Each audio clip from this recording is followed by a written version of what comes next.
ಎಲ್ಲರಿಗೂ ನಮಸ್ಕಾರ. ನನ್ನ ದಿನಚರಿ ಮುಂಜಾನೆ 5 ಗಂಟೆಯಿಂದ ಶುರು ಆಗ್ತೈತಿ. ಅದ್ರ ಜೊತೆ ಒಂದು ಸ್ವಲ್ಪ ಆಧ್ಯಾತ್ಮದ ಬಗ್ಗೆನೂ ವಿಚಾರ ಮಾಡ್ಕೊಳ್ತಾ ಹೋಗ್ತೀನಿ. ಈ ಜಗತ್ತು ಜನರು ತಮ್ಮ ನೆಮ್ಮದಿನ ತುಂಬ ಹಾಳು ಮಾಡ್ಕೊಂಡ್ಬಿಟ್ಟಾರು. ಯಾಕಂತಂದ್ರೆ ಪ್ರತಿಯೊಂದನ್ನು ನಿರೀಕ್ಷೆ ಮಾಡ್ತಾರೋ. ಇಲ್ಲಿ ಜಗತ್ತು ನಿನಗೆ ಹೆಂಗೆ ಬೇಕೋ ಹಾಗಿಲ್ಲ. ಜಗತ್ತು ಹೇಗಿದೆಯೋ ಅದಕ್ಕೆ ತಕ್ಕಂಗೆ ನಾವು ಇರಬೇಕು, ಕನಸು ಕಾಣಬೇಕು. ನಾವು ಇನ್ನೊಬ್ಬರನ್ನ ನೋಡಿ ನಮ್ಮನ್ನು ನಾವು ಕಂಪೇರ್ ಮಾಡ್ಕೊತೀವಿ.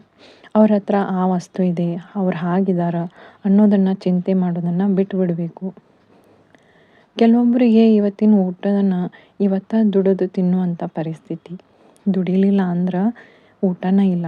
ನಮಗೆ ಅಷ್ಟಾದರೂ ಐತಲ್ಲ ಅಂತ ತೃಪ್ತಿ ಪಡ್ಕೋಬೇಕು.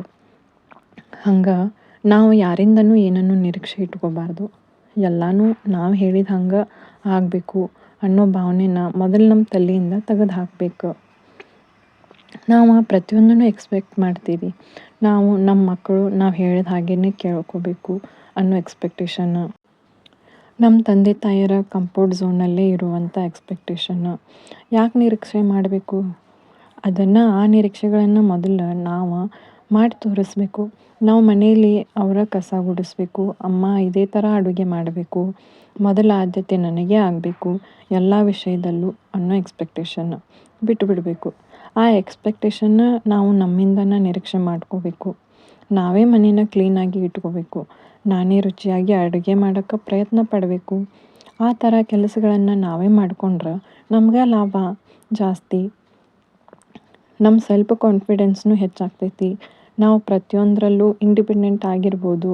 ಇದರಿಂದ ಸೆಲ್ಫ್ ಗ್ರೋತ್, ಸೆಲ್ಫ್ ಕಾನ್ಫಿಡೆನ್ಸ್ ಹಂಗೆ ನಾವು ಆ ವಿದ್ಯೆನೂ ಕಲಿತ ಹಾಗೆ ಆಗ್ತೈತಿ. ಇದರಿಂದ ನಮ್ಮ ಮನಸ್ಸು ಕೂಡ ಖುಷಿಯಾಗಿ ಶಾಂತಿಯಿಂದ ನೆಮ್ಮದಿಯಿಂದನೂ ಇರ್ತೈತಿ. ನಾವು ಇನ್ನೊಬ್ಬರ ಕಡೆ ನಿರೀಕ್ಷೆ ಮಾಡೋದನ್ನು ಬಿಟ್ಟು ಇದೆಲ್ಲನೂ ನಾವು ಮಾಡ್ಕೊಳ್ಳೋದ್ರಿಂದ ನಮ್ಮ ಮೇಲಿನ ಗೌರವ ಕೂಡ ಹೆಚ್ಚಾಗ್ತೈತಿ. ಅದಕ್ಕೆ ನಮ್ಮನ್ನು ನಾವು ಅಭಿವೃದ್ಧಿ ಪಡಿಸ್ಕೊಳ್ಳಿಕ್ಕೆ ಸ್ಟಾರ್ಟ್ ಮಾಡ್ಕೋಬೇಕು. ಅದನ್ನು ಬಿಟ್ಟು ಇನ್ನೊಬ್ಬರ ಜೀವನದ ಬಗ್ಗೆ ಚಿಂತೆ ಮಾಡೋದನ್ನು ಬಿಟ್ಟುಬಿಡಬೇಕು. ನಿಮ್ಮನ್ನು ನೀವು ಇಂಪ್ರೂವ್ ಮಾಡ್ಕೊಳ್ಳೋದ್ರಲ್ಲಿ ನೀವು ತೊಡಗಿಬಿಟ್ರೆ ನಿಮಗೆ ಅವರನ್ನು ನೋಡೋಕ್ಕೂ ಸಹ ಸಮಯ ಇರೋದಿಲ್ಲ.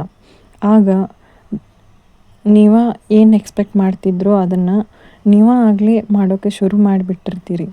ಆಗ ಜನ ನಿಮ್ಮನ್ನು ನೋಡೋಕ್ಕೆ ಶುರು ಮಾಡ್ತಾರೆ. ಇಷ್ಟೇ, ತುಂಬ ಸರಳವಾಗಿದೆ ಜೀವನ. ಆಯಿತು ಸ್ನೇಹಿತರೆ, ಮತ್ತೆ ಮುಂದಿನ ದಿನ ಇನ್ನೊಂದು ಹೊಸ ವಿಷಯದೊಂದಿಗೆ ಸಿಗ್ತೀನಿ. ಅಲ್ಲಿವರೆಗೂ ಧನ್ಯವಾದಗಳು.